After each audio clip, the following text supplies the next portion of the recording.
السلام علیکم ورحمۃ اللہ وبرکاتہ۔ آپ دیکھ رہے ہو syed T V. Windows wall paper کی مشہور تصویر کس نے کھینچی تھی؟ آئیے بتاتے ہیں۔ یہ تصویر یقیناً آپ نے لاتعداد بار دیکھی ہوگی، لیکن بہت کم لوگ جانتے ہیں کہ دنیا بھر کے کروڑوں کمپیوٹرز پر ونڈوز ایکس پی کے اس مشہور وال پیپر کی تصویر کس فوٹوگرافر نے کھینچی ہے۔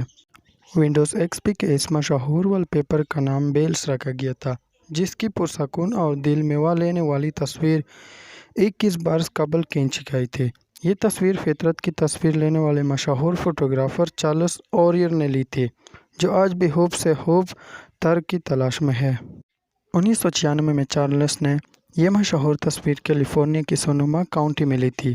پہلے یہ تصویر ایک اشتہاری کمپنی کو بھیجی گئی تھی اور اس کے بعد اسے مائکروسافٹ نے خرید لیا تھا، اور 2000 میں اس کے حق کی ملکیت لینے کے بعد اسے ونڈوز ایکس پی میں لگایا گیا تھا۔ 79 سالہ چارلس کہتے ہیں، میری تصویر کو تاریخ میں سب سے زیادہ دیکھی جانے والی تصویر ہے۔